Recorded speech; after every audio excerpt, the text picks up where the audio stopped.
Good morning. कल हम लोगों ने डिस्कस किया था वैल्यूएशन ऑफ गुडविल।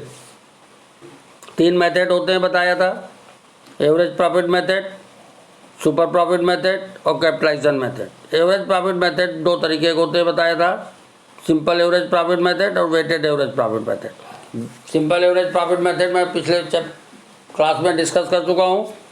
आज डिस्कस करेंगे average profit method. Average profit method कैसे?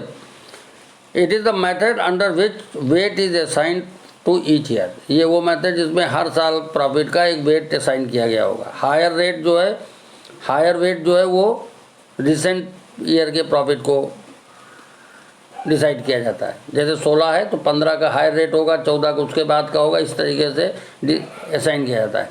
तो it is a method under which weight is assigned to each year. Normal business profit for each year is multiplied with the assigned weight to determine the value। assigned weight को profit जो normal business profit होगा उससे into कर देंगे, जो आ जाएगा वो हमारा वेटेड प्रॉफिट कहलाएगा। फिर टोटल वेटेड प्रॉफिट को जो टोटल आएगा, वेटेड प्रॉफिट का हम टोटल कर लेंगे, इसे हम कहेंगे total weighted profit. Okay, total weighted profit is divided by the total weight, जिसके बेस पे आपने वेटेड प्रॉफिट निकाला है। ठीक है, उसको टोटल कर लेंगे तो total weighted profit upon total weight जो आएगी वैल्यू वो वेटेड एवरेज प्रॉफिट आ जाता है। ठीक है, more weighted is assigned to the profit of the recent year as it indicate most likely profit in future. ठीक है, अब कैसे इसको सॉल्व करेंगे? वैल्यू ऑफ गुडविल कैसे निकालेंगे? सबसे पहले हम कैलकुलेट करेंगे नॉर्मल बिजनेस प्रॉफिट। अगर कोई एडजस्टमेंट दिए हुए हैं तो उनको एडजस्ट करते हुए पीछे चैप्टर में बताया था, पहले नॉर्मल प्रॉफिट निकालते हैं, फिर सारे ईयर के नॉर्मल प्रॉफिट को सम करोगे और नंबर ऑफ ईयर से डिवाइड करोगे तो एवरेज आएगा। इसमें वेटेड एवरेज निकालना है तो पहले नॉर्मल प्रॉफिट निकाल लिया, नॉर्मल प्रॉफिट को वेट से गुणा कर दिया तो वेटेड प्रॉफिट कहलाएगा वो। ठीक है, तो पहले स्टेप में हम नॉर्मल बिजनेस प्रॉफिट कैलकुलेट करेंगे। नॉर्मल बिजनेस प्रॉफिट कैसे कैलकुलेट करते हैं? हर एक साल का प्रॉफिट ले लेंगे, उसमें से जो एडजस्टमेंट होंगे, जैसे डिडक्शन एम नॉर्मल गेन होगा जो प्रॉफिट लॉस में क्रेडिट कर दिया जाता है, या जिसे क्या कहते हैं gain on sale of fix assets या profit on sale of fix assets, इसको डिडक्ट कर देते हैं। इसी तरीके से रिकरिंग एक्सपेंसेस जो not incurred during the year, जो इंकर्ड नहीं होने हैं इफ एनी, वो डिडक्ट कर दिए जाएंगे। ऐड क्या होता है? एम नॉर्मल लॉसेस जो during the year profit loss में डेबिट किए गए हैं उनको हम ऐड कर देंगे। पीछे हम बता चुके हैं नॉर्मल प्रॉफिट कैलकुलेट करने का तरीका, उसी हिसाब से नॉर्मल प्रॉफिट निकालते हैं। अगर दिए हैं क्वेश्चन में कोई एडजस्टमेंट नहीं दिया तो वही नॉर्मल प्रॉफिट माना जाएगा। तो पहले स्टेप में नॉर्मल प्रॉफिट निकाल लिया। अब सेकेंड स्टेप में सेलेक्ट करोगे हर एक प्रॉफिट का वेट कितना कितना हर साल असाइन किया गया, क्वेश्चन में दिया होगा। फिर कैलकुलेट करेंगे वेटेड एवरेज नॉर्मल प्रॉफिट। तो वेटेड एवरेज नॉर्मल प्रॉफिट कैसे कैलकुलेट करेंगे? जो स्टेप 1 में आपने नॉर्मल प्रॉफिट निकाला था उसको मल्टीप्लाई कर देंगे वेट से तो वेटेड प्रॉफिट निकल आएगा। फिर टोटल वेट के प्रॉफिट को टोटल कर लेंगे और वेट का भी टोटल कर लेंगे। तो total weighted profit upon weight तो average weighted profit. Average weighted profit का फार्मूला क्या है? Total weighted profit upon total weight. इससे वेटेड एवरेज प्रॉफिट निकाल लेंगे। देखिए, weighted average profit is equal to total of weighted profit upon total of weight, तो average निकल आया। अब फोर्थ स्टेप में वैल्यू ऑफ गुडविल निकालेंगे। तो वैल्यू ऑफ गुडविल का फार्मूला क्या है? Weighted average profit into number of year purchase, कितने सालों का परचेज की गुडविल मानी जा रही उसको इंटू कर देंगे तो गुडविल ऑफ फॉर्म निकल आएगा। ठीक, नॉर्मल प्रॉफिट में हम क्या करते हैं? Average profit into number of year करते हैं। इसमें weighted average profit into number of years किया जाएगा।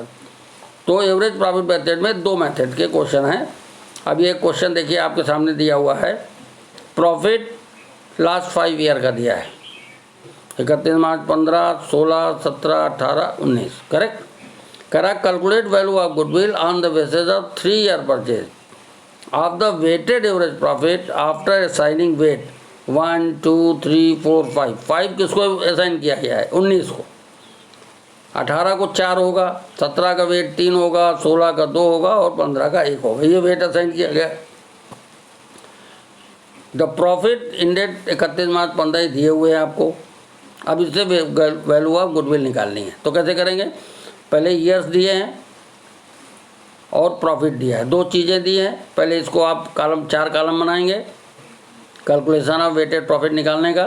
फर्स्ट कॉलम में ईयर इन डेट जो ईयर दिए हुए हैं, क्वेश्चन में दिया होगा। सेकंड कॉलम में प्रॉफिट लिखेंगे, थर्ड कॉलम में वेट लिखेंगे और फोर्थ कॉलम में वेटेड प्रॉफिट लिखेंगे। करेक्ट? तो ईयर लिख लिया और वेट प्रॉफिट लिख लिया जो क्वेश्चन में दिया होगा, 40,000, 48,000, 60,000, 50,000, 36,000। करेक्ट? अब इसका वेट नीचे देखो असाइन किया हुआ 1 2 3 4 5। तो 1 का मतलब हुआ 2015 का है, 16 का 2 होगा, तो उस तरीके से वेट लिख लिया। अब प्रॉफिट का वेट से गुणा कर देंगे। देखिए B इंटू सी, तो D वैल्यू आ जाएगी। D मतलब वेटेड प्रॉफिट आ जाएगा, तो इसका गुणा कर देंगे, मल्टीप्लाई करते जाएंगे। जो टोटल आएगा, टोटल वेटेड जो आएगा, वेटेड प्रॉफिट, इसका हम टोटल कर लेंगे। तो इसे क्या कहलाएगा? Total weighted profit. तो टोटल वेटेड प्रॉफिट आ गया 6,96,000। ठीक? वेट का भी टोटल कर लेंगे। वेट का टोटल करेंगे 1 2 3 4 5 सबका टोटल करेंगे तो कितना आएगा? 15 आ जाएगा। अब वेटेड प्रॉफिट निकालेंगे। Total of weighted profit 6,96,000 upon total of weight. Total of weight क्या है? 15। इससे डिवाइड कर देंगे तो 46,400 आ जाएगा। करेक्ट? अब गुडविल निकालेंगे। तो गुडविल का फॉर्मूला है weighted average profit into number of year purchase. तो वेटेड एवरेज प्रॉफिट तो 46,400 आ गया और नंबर ऑफ ईयर परचेज देखिए क्वेश्चन में लिखा है calculate value of goodwill on the basis of 3 year purchase. तो 3 से गुणा कर देंगे तो गुडविल आ जाएगी।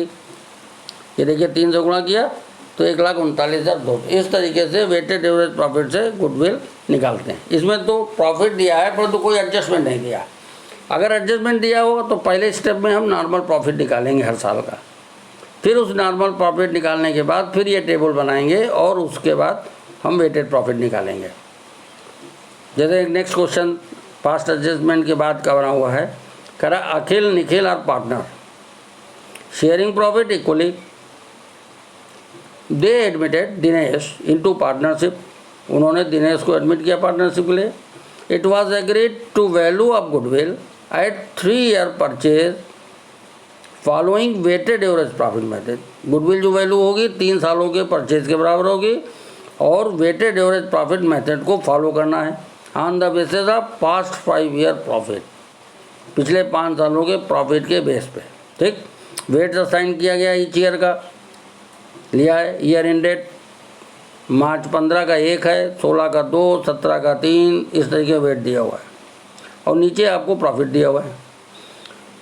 अब स्क्रूटनी की गई बुक की और ये चीज़ें कुछ चीज़ें रिवैल्यूट की गई। क्या की गई? देयर आज एब normal loss 15,000 during the year 31 March 15। कह रहा है कि 31 मार्च 15 का जो प्रॉफिट लॉस बनाया गया उसमें एब नॉर्मल लॉस 15,000 दिया हुआ था। इसी तरीके से देयर वाज एब नॉर्मल गेन 10,000 ड्यूरिंग द मार्च 17 में 10,000 का नॉर्मल गेन था। और closing stock 31 March 18 was over valued. जब 18 का ओवर वैल्यूड हुआ क्लोजिंग स्टॉक, इसके मतलब 19 का ओपनिंग भी ओवर वैल्यूड हो जाएगी। हमने पीछे बताया था आपको कि अगर क्लोजिंग स्टॉक है तो ओपनिंग स्टॉक में भी फर्क पड़ता है। ठीक? ये 3 उसने स्क्रूटनी करके बुक्स ऑफ अकाउंट में ऑब्जर्वेशन प्राप्त किए। अब आपको बनाना है गुडविल निकालना। कह रहा है कैलकुलेट वैल्यू ऑफ गुडविल। तो पहले आप क्या करेंगे? नॉर्मल प्रॉफिट निकालेंगे। तो पहला कह रहा है there was a normal loss. Loss क्या करते हैं? जोड़ देते हैं। तो लॉस को आप ये देखिए इस तरीके से adjustment, year in date, profit, adjustment और नॉर्मल प्रॉफिट। तो मार्च 15 का प्रॉफिट 90,000 था, 15,000 जोड़ देना है तो जोड़ दिया तो 1,05,000 हो गया। ठीक? फिर मार्च 16 का प्रॉफिट, पहले प्रॉफिट आप लिख लीजिए इस तरीके ईयर से। फिर एडजस्टमेंट जिस साल का है उस साल में इधर एडजस्टमेंट कॉलम बना लीजिए। उसमें एडजस्टमेंट अगर कोई चीज़ माइनस करनी है तो वैल्यू ब्रैकेट में लिखी जाती है। करेक्ट? और माइनस नहीं करनी है तो ब्रैकेट नहीं लगाया जाएगा। तो ये कह रहा सेकंड कह रहा है there was a normal gain 10,000 during the year March 17 में गेन था तो 17 के प्रॉफिट में इसको माइनस कर देंगे 10,000 को। ठीक? फिर कह रहा है closing stock March 18 was over valued था तो 18 के प्रॉफिट में क्लोजिंग स्टॉक माइनस कर देंगे, ओवर वैल्यूड है। परंतु 19 में ओपनिंग स्टॉक ओवर वैल्यूड हो जाएगा 19 के लिए, तो 19 में वो हम जोड़ देंगे, ध्यान रखना है इस बात का। तो 19 के प्रॉफिट में जोड़ देंगे, तो इस तरीके से आपका नॉर्मल प्रॉफिट निकल आएगा, करेक्ट। अब ये नॉर्मल प्रॉफिट आप फिर 4 कॉलम बनाएंगे, ईयर, नॉर्मल प्रॉफिट, वेट और वेटेड प्रॉफिट, ठीक है। इस तरीके से इसको इस तरीके से भी आप कैलकुलेट कर सकते। ये तो दूसरा क्वेश्चन है। तो ये अब इसके बाद हमने दिया नहीं इसमें आपको क्वेश्चन, इसके बाद आप वेटेड प्रॉफिट निकालिएगा।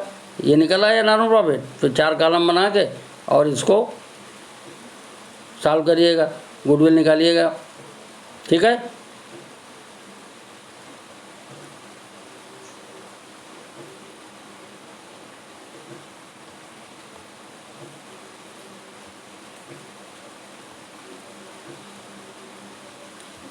तो 2 मेथड हो गए एवरेज प्रॉफिट में, सिंपल एवरेज प्रॉफिट मेथड और वेटेड एवरेज प्रॉफिट मेथड।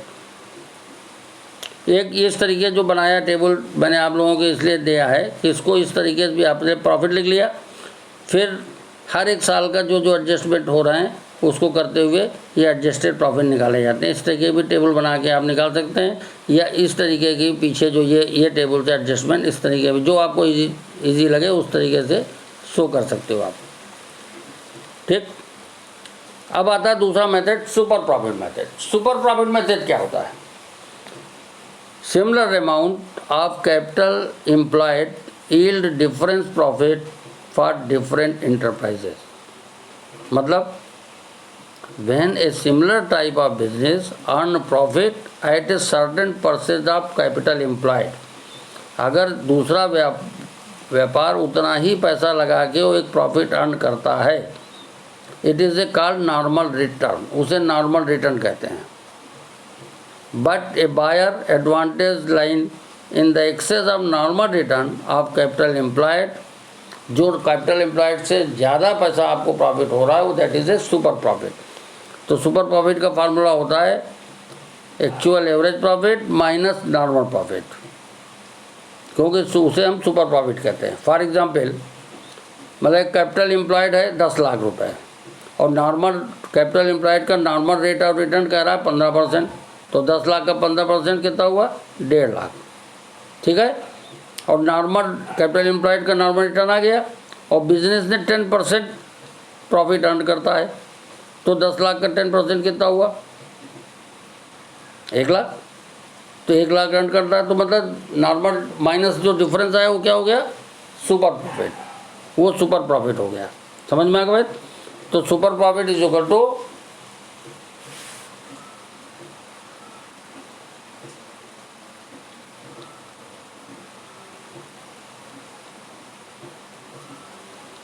देखिए सुपर प्रॉफिट का फार्मूला क्या है,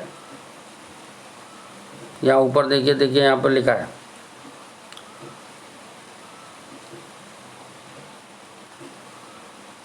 super profit is equal to, लिख लीजिए, actual average profit minus normal profit. Normal profit कैसे निकालते हैं? Capital employed during the period same business में अगर है और नॉर्मल रेट ऑफ रिटर्न कितना उसका दिया होगा क्वेश्चन में, उसको इनटू करके आप नॉर्मल प्रॉफिट निकाल लेंगे, ठीक है।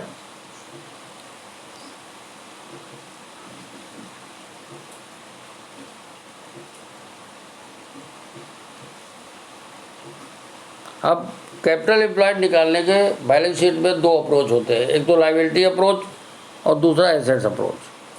चाहे लायबिलिटी अप्रोच से निकालिए चाहे एसेट्स अप्रोच से, दोनों अप्रोच से कैपिटल एम्प्लॉयड आप निकाल सकते हो अगर क्वेश्चन में नहीं दिया है। लायबिलिटी अप्रोच से कैपिटल एम्प्लॉयड निकालना है तो क्या फार्मूला होगा? Capital employed is equal to capital plus reserve minus fictitious assets minus existing goodwill और minus non trade investment. Fictitious asset क्या होते हैं? जैसे advertisement, suspense account, deferred revenue expenditure account, profit and loss debit balance, these are the fictitious asset. तो capital employed is equal to capital plus reserve minus fixed asset minus non trade investment minus existing goodwill. Existing goodwill उसे कहते हैं जो balance sheet में show होती है। तो ये कैपिटल एम्प्लॉयड निकालने का लाइबिलिटी अप्रोच हो गया। अब एसेट्स अप्रोच से अगर निकालना है तो एसेट अप्रोच का फार्मूला क्या है? Capital employed is equal to all assets except मतलब छोड़कर। किसको छोड़ना है? Goodwill, non trade investment, fixed assets है, इन तीनों को छोड़ के। तो all assets minus outside liability, उसमें से आउटसाइड लायबिलिटी माइनस कर देंगे तो आपका कैपिटल एम्प्लॉयड निकल आएगा। अब बात आती है ट्रेड इन्वेस्टमेंट है कि नॉन ट्रेड इन्वेस्टमेंट है, ये कैसे आप जानोगे? यह तो लिखा होगा, अगर नहीं लिखा है तो जो नहीं लिखा रहता तो नॉन ट्रेड इन्वेस्टमेंट ही माने जाते हैं।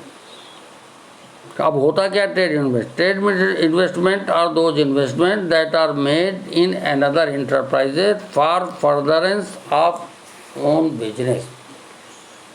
दूसरी इंटरप्राइजेज में जो पैसा इन्वेस्ट किया जाता है उनके बिजनेस प्रमोशन के लिए, that is a trade investment. और non trade investment are those investment that are made in earned revenue by investing surplus fund and not for the purpose of furtherance of own business. ठीक है, जो profit earn करने के, revenue earn करने के उद्देश्य से इन्वेस्ट किए जाते हैं उसे हम नॉन ट्रेड इन्वेस्ट कर रहे हैं। Note, unless investment are specified to be trade investment they are taken as non trade investment. अगर जब तक ट्रेड इन्वेस्टमेंट नहीं लिखा होगा तो वो सारे इन्वेस्टमेंट को नॉन ट्रेड इन्वेस्टमेंट ही माना जाएगा। क्वेश्चन में ध्यान रखिएगा। ठीक है, तो एसेट्स अप्रोच और लायबिलिटी अप्रोच से कैपिटल एम्प्लॉयड निकाल लिया। अब कैपिटल एम्प्लॉयड निकालने के बाद फिर नॉर्मल रेट ऑफ रिटर्न जो होगा उससे नॉर्मल प्रॉफिट निकल आएगा। एवरेज प्रॉफिट निकालने का पीछे हम बता ही चुके हैं आपको, तो एक्चुअल एवरेज प्रॉफिट निकाल लेंगे। तो super profit is equal to actual average profit minus normal profit. अब देखिए क्वेश्चन दिया है, इसे केवल कैपिटल एम्प्लॉयड दोनों अप्रोच से आपसे निकलवा रहा है। ठीक है, ये लायबिलिटी साइड है, ये एसेट साइड है। अब ये कैपिटल एम्प्लॉयड लायबिलिटी अप्रोच से निकाल रहे हैं। तो partners capital account plus reserve, तो 2 लाख कैपिटल अकाउंट हो गई और रिजर्व कितना है? 90,000, तो 2,90,000 हो गया।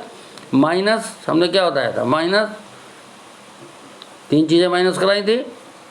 क्या माइनस कराया था? फिक्स्ड एसेट्स में क्या है? एडवर्टीजमेंट सस्पेंस अकाउंट और एग्जिस्टिंग गुडविल। एग्जिस्टिंग गुडविल दी है देखो 30,000, तो ये माइनस कर दिया तो 2,50,000 कैपिटल एम्प्लॉयड आ गया। ये लायबिलिटी अप्रोच से कैपिटल। अब एसेट अप्रोच से निकालते हैं। तो एसेट अप्रोच का फार्मूला क्या है? ऑल एसेट्स एक्सेप्ट, क्या चीज़ छोड़ के? एग्जिस्टिंग गुडविल, फिक्स्ड एसेट्स और नॉन ट्रेड इन्वेस्टमेंट, 3 चीज़ छोड़े जाते हैं। तो इस क्वेश्चन में आपको दिया है फिक्स्ड एसेट मतलब एडवर्टीजमेंट सस्पेंस दिया है, वो माइनस होगा और गुडविल नहीं लिया जाएगा, 2 चीज़ नहीं ली जाएगी। तो 2 तरीके, या तो पूरी एसेट ले लो पहले और फिर इसको माइनस करने में जो आउटसाइड लायबिलिटी माइनस होती है तो उसमें आप जैसे इसमें करा के दिखाया गया है कि फिक्स्ड एसेट और गुडविल 2 चीज़ें तो लेनी नहीं है, परंतु उन्होंने पूरी एसेट ले लिया है जो पूरी आपकी 3,90,000 पे टोटल दिया है। तो आप ऐसे भी कर सकते हो, और या इसको न लीजिए, 3,90,000 न लीजिए, आप कितना पैसा लीजिए? इसमें से 40,000 माइनस कर दिया तो 350 लिया, और उसमें से आउटसाइड लायबिलिटी माइनस कर देंगे। तो आउटसाइड लायबिलिटी क्या है? क्रेडिटर और आउटस्टैंडिंग एक्सपेंसेस, ये माइनस हो गया तो वैल्यू आपकी 2,50,000। तो दोनों ही मेथड से कैपिटल एम्प्लॉयड की वैल्यू सेम आएगी। ठीक है, इस तरीके से कैपिटल एम्प्लॉयड निकालते हैं। बाकी अगले चैप्टर में डिस्कस करेंगे कैसे क्वेश्चन करेंगे, और नेक्स्ट मेथड भी डिस्कस किया करेंगे। उसमें कोई प्रॉब्लम हो तो you can contact to me.